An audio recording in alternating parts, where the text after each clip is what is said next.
in my South Side neighborhood where I grew up in San Antonio, blue collar, Polish, Hispanic,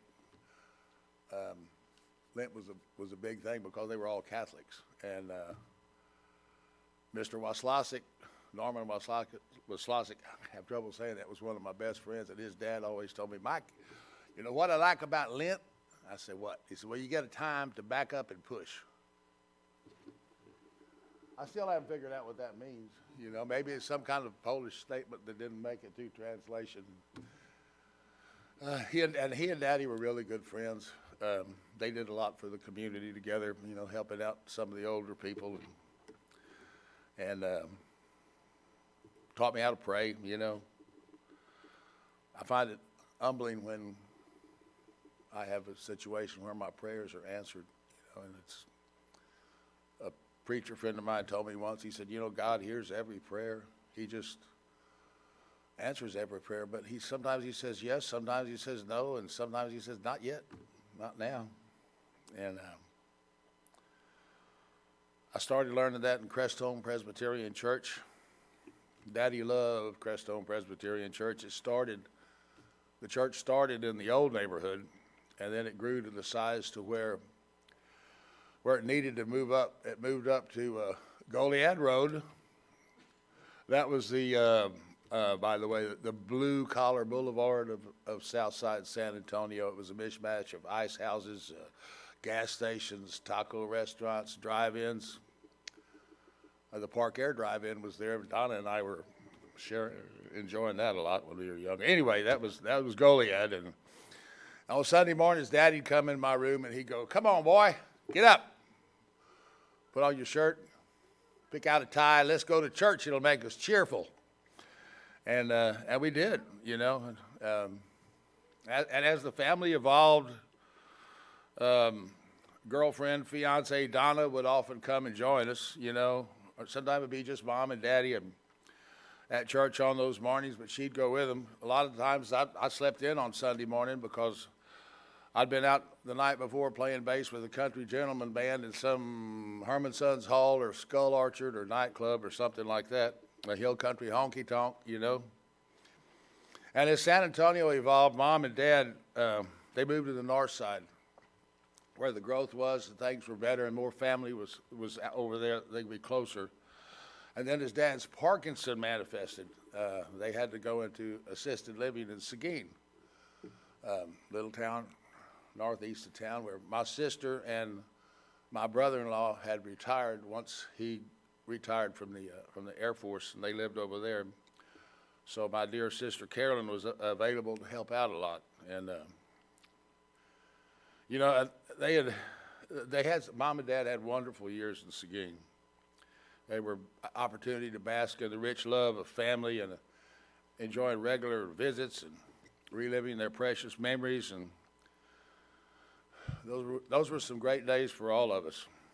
Seguin Assisted Living was partnered with a skilled nursing facility known as Nesbitt. And when Dad's condition became severe, he relocated there. He had to. However, that facility didn't have adequate weekend staffing, and so Sister would stay with him most Saturday nights. And I made it a point every 2 or 3, 4 or 5 Saturdays when I could to drive over to Seguin Saturday afternoon, stay with Daddy until early Sunday, and then I have to say those days were precious. You know, looking back, kind of reminded me of the early dawn Sunday mornings when Daddy would get up after working all week at the post office. You know what I'm talking about there.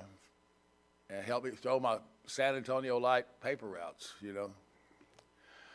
And that was pre-Country Gentleman Band days, I'm telling you that. But anyway, here's when I really learned and personally experienced the power of prayer.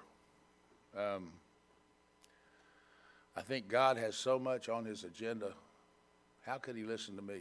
I mean, I'm just me. Why am I important to God? But evidently I was, because Daddy would get to where he'd really be declining, and he would just, he'd just be awful, and he'd kind of fall into this late night nap, and when he did, I'd lay my hands on him and I'd pray for healing, and then I'd grab some shut-eye because I had to drive back to Houston, And by golly, he'd wake up 3 or 4 hours and his color was better. And he was more active. He said, man, I feel better, Mike. I really feel good. I don't know what happened. And I thought, wow, thank you, Lord. I mean, I was sitting there thinking, by golly, Daddy's, no, I was thinking, by God, God's answered my prayers. And get that sparkle in his eye. And then I'd leave and come on back to Houston. You know, the staff was coming on board and I could get back to everything. And I would think on the drive back about the power of prayer. Yeah. And this went on, and Daddy continued to decline, though. And one night he was doing pretty well for a change. He wasn't feeling bad. And he and I were having a really deep, intimate conversation. He looked me right in the eye and got a really, I can't say excited, but a really hopeful look on his face. And he said, Mike, son, I'm really starting to look forward at where I'm going next, and what is there for me. And I'm really kind of looking forward to it. I ain't no good to anybody here, and man, maybe I'll be good to somebody there.